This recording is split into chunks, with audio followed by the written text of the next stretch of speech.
Hi folks, Will at LL Workshop. I guess you're all waiting for the price, aren't you, for this bulkhead? Well, it's in this envelope, got it right here, coming up. So before I get onto the price, thank you to everyone that actually posted a comment. It really means a lot to me. Got some of you lurkers coming out from in the comments there. Also a few names I recognise. Jeremy, who emails me every time something goes wrong with the website, and Gary, who lent me the wiring loom very kindly. And some guy called Mike from Canada. Rings a bell, I think. So, I think without further ado, we'll reveal the price that I paid for this bulkhead and who is the winner.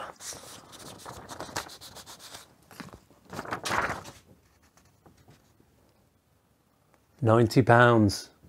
£90. Look, it's got stars and everything. Stars and everything. There we go, £90. So it's not like nothing.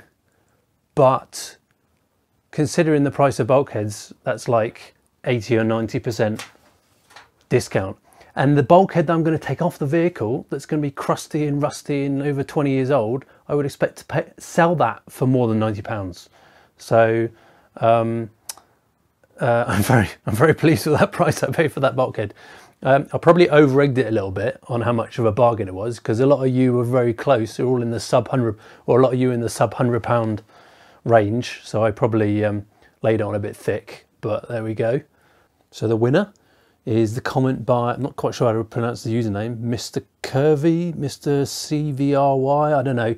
You don't have it, that username doesn't exist on the website, so get in touch through YouTube and let me know how you want to claim your prize. Well done. And Mike put a comment on the video about if I knew anything about bulkheads that are now being made in Turkey.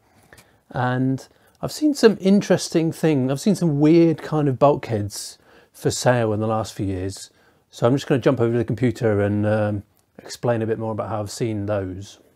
So I've got two examples for you that I've seen on eBay over the years. This first one is really weird because it's like a Puma TD5 hybrid. It's got all the panels, it's got all the right footwells for the TD5, and it's got the vent flaps. And the wheel boxes holes are correct, but it's got in the middle scuttle here, it's got holes in it that you wouldn't get on a TD5.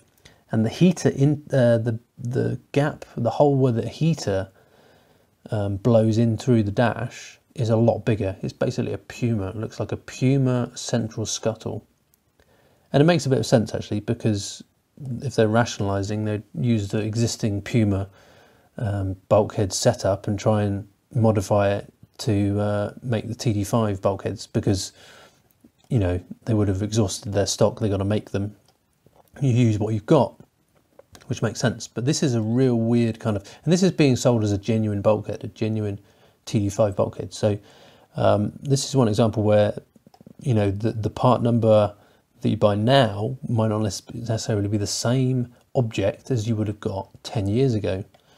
This second bulkhead is also a genuine Land Rover bulkhead, TD5, sold by Craddock's in July 2018. And this one's really weird. Okay, so it's not in black, it's like primer instead.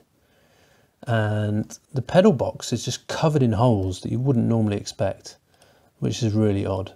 And then if you look at the construction of the pedal boxes, it's different. It's like square plates as opposed to folded metal.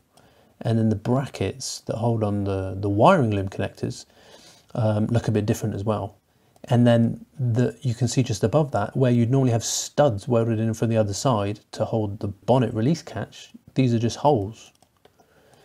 If we come up and look at where the section, the rectangular holes where the wiring loom comes through the bulkhead, these are supposed to be oval or elliptical, and these are actually rectangular, so it wouldn't actually, the grommet wouldn't fit properly through here.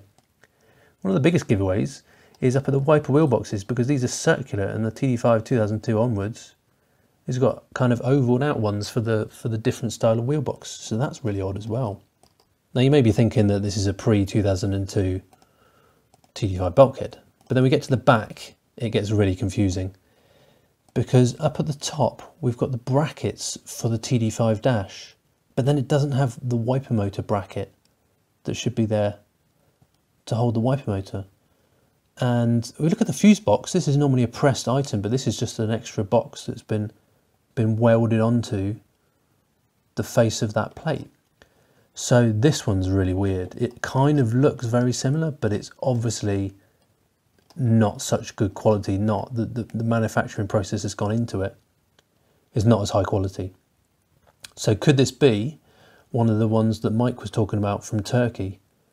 I think there's a possible chance there, because Land Rover potentially aren't making these anymore. They don't care. I mean, they don't have the factory or the robots set up.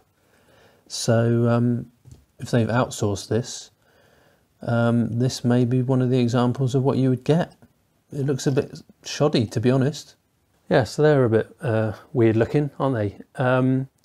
I've put a video on the end of this video, if you can wait that long, which is just some like stock footage, which not really on YouTube, but it's just some images of robots building bulkheads, which might interest you. Kind of interests me. So that wait till the end for that. Other than that, let me know in the comments, what are your bargains? What's the best bargain you've ever paid for something for your Land Rover? I mean, I've got a lot of stuff in this garage, and I'm just looking around at some of this stuff are not bargains. I paid through the nose. I mean, right behind there, I've got those Puma doors. I paid, so a full set of Puma doors, I paid 1,800 quid for those. And just last week, I saw a pair of front Puma doors go for 1,600 quid. Crikey. Oh, and Mike, so you were the ones that were buying all those bulkheads, and that was probably what made everyone realise they were so cheap and pushed the price up.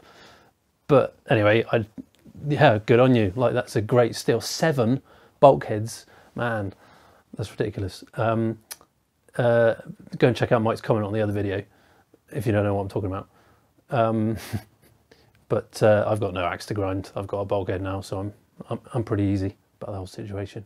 So what are my plans for it? I think I need to get it protected soon. I mean, it's kind of rusty.